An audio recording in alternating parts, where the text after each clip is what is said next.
और प्रेफर किया जाएगा। प्रेफर क्या किया जाएगा यार, 2016 से लेकर आज 2024 है, 8 साल हो गए हैं।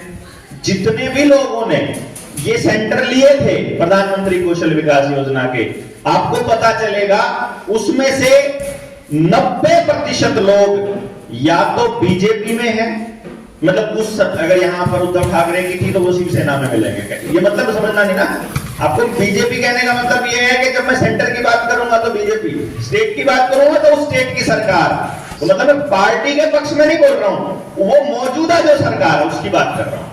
क्लियर हो गई ना आपको। राजस्थान की बात करूंगा, जब राजस्थान में बीजेपी बोलूंगा तो 2019 की बीजेपी राजस्थान में अशोक गहलोत थी, कांग्रेस वाली बीजेपी। पता है ना कांग्रेस वाली बीजेपी और बीजेपी वाली कांग्रेस का क्या खेल है, क्या नहीं। देखो 2014 में सरकार बनी थी नई, जिसके प्रधानमंत्री बनाए गए थे मोगली साहब। उसमें जब वो प्रधानमंत्री बने तो 282 सीट आई थी टोटल बीजेपी की, पता है ना आपको। एनडीए की 325 के करीब टोटल हो गई थी। उसमें से 144 पार्लियामेंट के मेंबर वो थे जो पहले यूपीए में थे, कांग्रेस में थे। समझ गए ना। तो ये भाजपा की सरकार नहीं थी, कांग्रेस वाले लोग भाजपा में शामिल हो गए तो असल में ये भांजरेस सरकार थी। भांजरेस बोलते हैं, भाजपा प्लस कांग्रेस, ठीक है। तो ये भांजरेस सरकार में तो मैं इसलिए बोल रहा हूं कि राजस्थान में कांग्रेस है, दिल्ली में आम आदमी पार्टी है और हरियाणा में अगर बीजेपी है, तो मैं जिस स्टेट की बात कर रहा हूं आप उस स्टेट की सरकार से उसका मतलब लेना, आगे भी फ्यूचर में भी मतलब। तो ये बिल्कुल मत मानना कि मैं किसी व्यक्ति या किसी पार्टी का विरोधी हूं। मेरे लिए सब एक जैसे उन वर्ल्ड इकोनॉमिक फोरम वालों के पालतू कुत्ते हैं, सब पार्टी वाले हैं। तो उसमें मेरे वाला भी, आपके वाला भी, सबका, जिसको आप मानते हो वो भी, जिसको मैंने वोट दिया वो भी।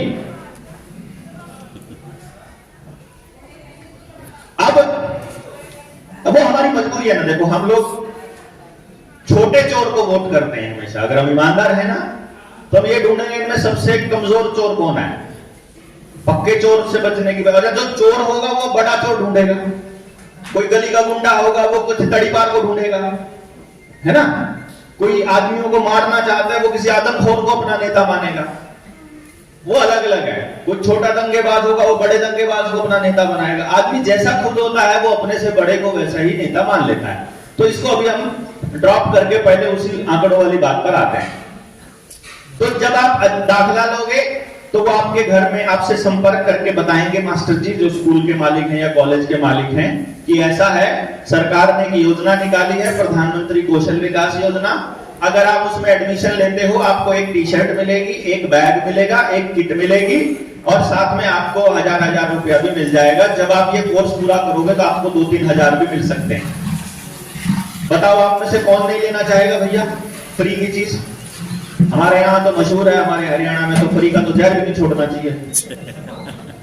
मतलब वो ऐसा बोलते हैं, इन्होंने ये कहावतें बनाई है हम लोगों को फ्री की आदत डालने के लिए। मैं इसके पक्ष में नहीं हूं, लेकिन वो फ्री में आपको एक कोर्स दे रहे हैं जिसमें आपको सिर्फ 2 दिन आना है। एक दिन जब आपका एडमिशन होगा तब अंगूठे से जाना, अंगूठा लगेगा आपका एडमिशन का, और एक जिस दिन आपका एग्जाम होगा लास्ट में उस दिन 2 दिन आपको जाना हो और आपको फ्री में बैग, किट और टी शर्ट मिल रही हो तो क्या नुकसान है भाई। एडमिशन ले लिया, जितने बच्चों का एडमिशन हुआ, जितनी सीटें थी उतने एडमिशन करके बंदे ने उसके पैसे कमा लिए खूब। कोर्स चला, ना बंदे को आने की जरूरत, ना बंदे को कोर्स करने की जरूरत, लेकिन 3 महीने के कोर्स के बाद आपको उसका सर्टिफिकेट मिल जाएगा और मालिक को उसके पैसे मिल जाएंगे। तो आप देखेंगे इनमें से जिन लोगों ने सेंटर लिया था ये पीएमकेवीवाई का, उनमें 90% वो लोग थे या तो वो प्रशासन में थे, उनका कोई साथी पार्टनरशिप में, या वो उस मौजूदा सरकार में थे, या फिर आरएसएस से बिलोंग करते थे। मतलब तीसरी जो कैटेगरी थी ना, सरकार, प्रशासन और तीसरी कैटेगरी आरएसएस होंगे। 5-7% लोग ऐसे रखे थे उन्होंने जो ये कह सके कि ये तो देखो ना, ये तो कांग्रेसी है, इसको भी तो मिला हुआ है, बस इतना दिखाने के लिए खाली। अब ऐसे लोगों का पोषण किया गया पैसे से। उसके बाद एक और कमाल की बात हुई इसके अंदर जो आपको नहीं मालूम है। हर एक प्रतिभागी को अगर आप नौकरी दिलवा देते हो, यानी मैं कॉलेज का मालिक हूं अगर, और मैं आपको, मान लो आपने कोर्स किया था नाई का, मतलब बाल काटने का कोर्स तो आपने किया नहीं है, लेकिन आप पहले से किसी नाई की दुकान पर काम कर रहे हो। किराने का किया था तो पहले से किसी किराने की दुकान पर काम कर रहे हो। कोई मैकेनिकल का किया था तो पहले से किसी दुकान पर टायर पंचर का आप कुछ काम कर रहे हो। तो आपको केवल एक कागज लेकर आना है, सिंपल कागज पर लिखवा कर लाना है कि मैं फलाना फलाना सलून का मालिक, मैं ये सर्टिफाई करता हूं कि ये इस करण ने मतलब वहां पर कोर्स किया है बाल काटने का, और कोर्स करके अब ये मेरे पास नौकरी लग गया है। मतलब पहले से कर रहा है 8-10 साल से वहां पे काम, उसने सिर्फ एक सर्टिफिकेट देना है, तो वो मालिक कह रहा है तुझे उस सर्टिफिकेट का 1000 रुपया दूंगा मैं।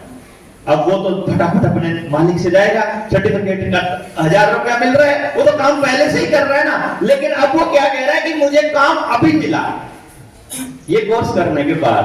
तो भाई आपने उसका कौशल विकास योजना में किया और वो कोर्स करने के बाद आपको सर्टिफिकेट दिया। आपको जानकर हैरानी होगी कि बेचारे बच्चे को तो मिला 1000 रुपया, 500 रुपया, और जिसने कोर्स करवाया था उसको नौकरी लगने के बाद 15,000 रुपया फिर ट्रांसफर होगा। ये किसी को नहीं पता ना। सोचो कितने 1000 करोड़ का घोटाला था, एक भी आदमी का कौशल विकास नहीं हुआ, एक भी आदमी का नहीं ना। और खाते में जोड़ दिए, कितने लोगों को रोजगार दिया, नाई की दुकान पे, किराने की दुकान पे, फलाने की ढिमकाने की। आपके आसपास है कोई सा सर्टिफिकेट लेने वाला? है ना? हाँ, नगर सेवक लोग देते हैं, नगर सेवक लोग देते हैं। ठीक, अब आगे, इससे आगे कहानी बताता हूं।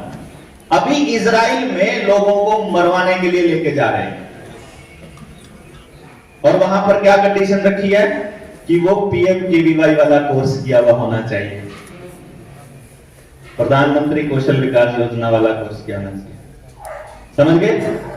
अब उनको इजराइल भेजना, तो लोगों को लगेगा क्या कोर्स निकाला था यार, विदेश में नौकरी लग गई। लेकिन वो असल में विदेश में नौकरी नहीं लगी है। असल में अब क्या होने वाला है वो आपको इस आगे के सेशन में बताएंगे हम।